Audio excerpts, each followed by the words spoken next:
Para terminar, la última aplicación del diafragma, nosotros, los pacientes que tienen, por ejemplo, parálisis diafragmática bilateral o que esté fatigado, pues son pacientes que cuando están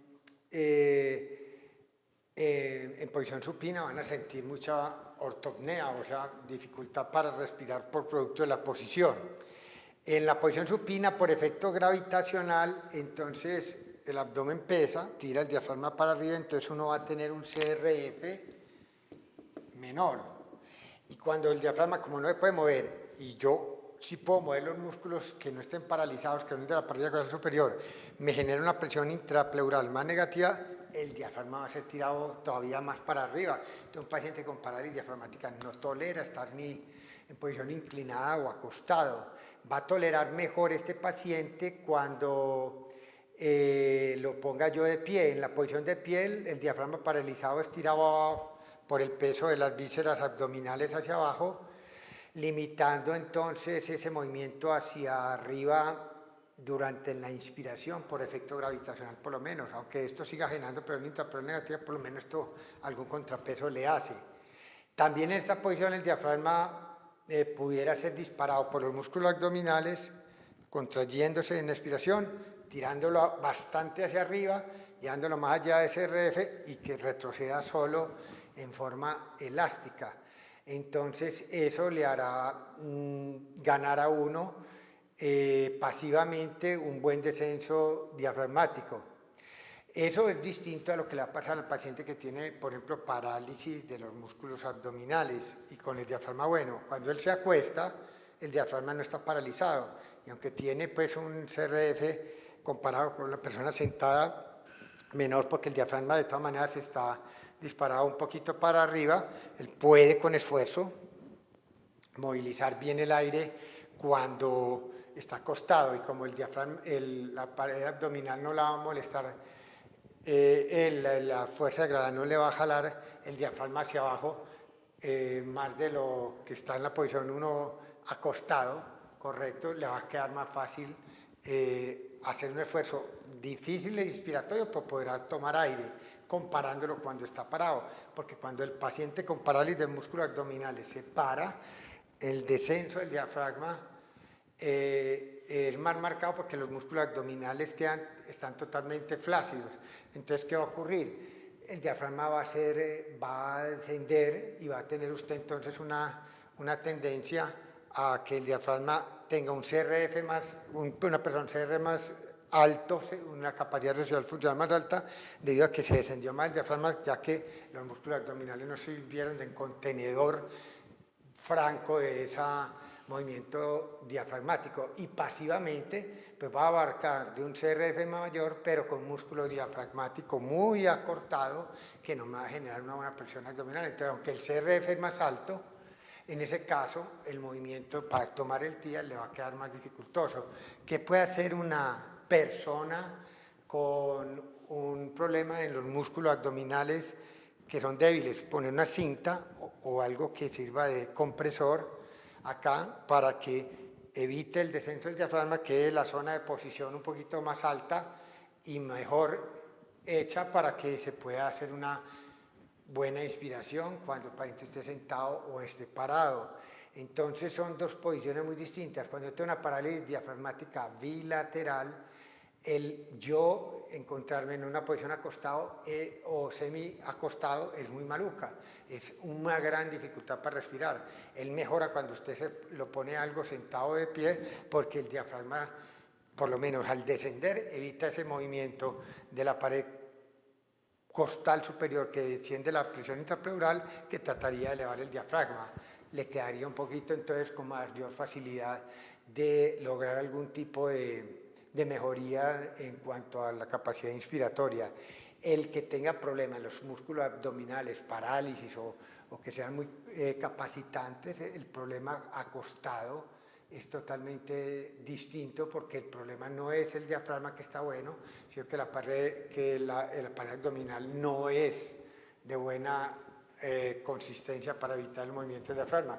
Uno haciendo un movimiento diafragmático como lo tiene bueno, porque la parálisis de músculos abdominales pues moverá el diafragma con la dificultad que se mueve el diafragma cuando uno respira acostado, que es una cuestión que uno no está enseñado. Pero cuando yo me paro y me siento en un paciente con parálisis de músculos abdominales, el problema es que como esta pared abdominal va a protruir por el descenso del diafragma que es atraído por el peso de las vísceras abdominales, pues entonces el diafragma va a estar alargado, en vez de alargado va a estar más cortado y no va a lograr una ventaja mecánica adecuada para yo poder lograr una contracción muscular.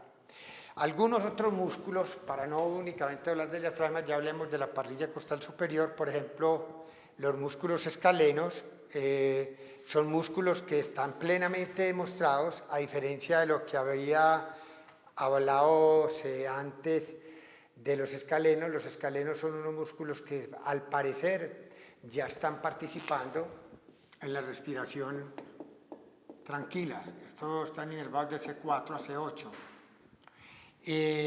Participan aún en la respiración normal o tranquila. ¿Correcto? Hay escalenos anterior, medio y posterior, y esos músculos escalenos entonces hacen una buena colaboración para lo que es el movimiento de la parrilla costal superior. Esos escalenos, además de ello, se van a insertar en la primera costilla, en la anterior y el medio, y en la segunda costilla el posterior. Esas inserciones le van a servir para el movimiento adecuado de la parrilla costal superior.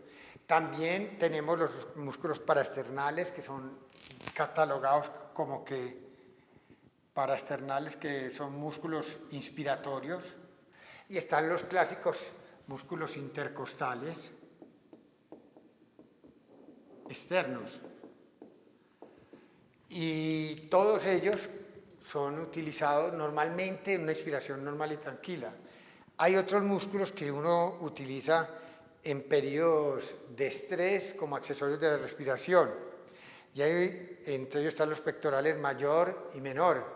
Vamos a ver si encontramos acá una disposición de ellos, porque para nosotros es importante entender cómo este es un movimiento que normalmente se ha planteado de la pared torácica en la costilla superior y la costilla inferior. Por la disposición del ángulo de las costillas con las vértebras, miremos acá, el ángulo que tiene acá es muy distinto a este ángulo que tiene las costillas inferiores.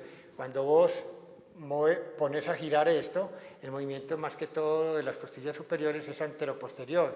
Esto que se llama es movimiento en asa de Walde, porque el diámetro que aumenta predominantemente es lateral, con muy poquito desplazamiento anterior. En cambio, las costillas más superiores rotan en el sentido, con el ángulo que tienen con las carillas articulares aquí con la vértebra, el giro hace que aumente más que todo el diámetro anteroposterior, como lo que llaman como una bomba de agua, y esto es lo que llaman como un movimiento de un asa de un balde, como coger la oreja de un balde y aumentar más que todo el diámetro transverso.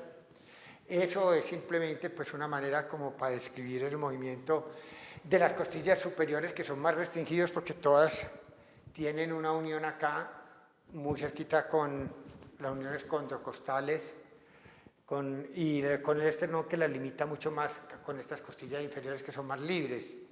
Bueno, el hecho es que hay unos músculos que uno va a reutilizar, los va a utilizar francamente en los momentos en que tenga estrés.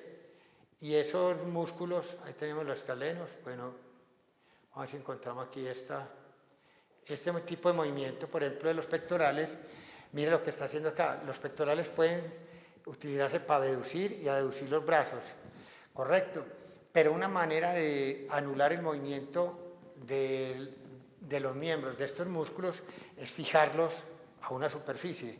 Esa superficie puede ser de una silla, correcto, las abrazaderas de una silla, o puede ser, en el caso de que no tenga abrazadera, servir como ponerse en posición de trípode y poner los brazos acá para anular movimientos de abducción y aducción, y utilizarlos como músculos netamente su componente inspiratorio. Entonces ahí voy a utilizar los pectorales mayores, los menores.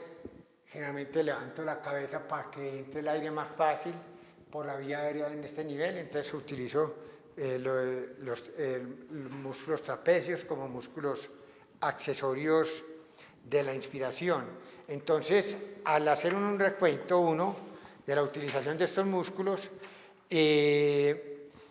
adicionando al efecto que le puede ayudar también el esternocleidomastoideo, que es otro músculo accesorio de la inspiración, podemos ver entonces que el ser humano tiene un mecanismo de reclutamiento progresivo de cada vez mayor número de músculos en caso de que el diafragma se vuelva insuficiente y haya necesidad entonces de llamar a que ellos nos colaboren en hacer algún tipo de ayuda ante un acto respiratorio que está siendo dificultoso. Con esto entonces terminamos la parte participativa de los músculos inspiratorios.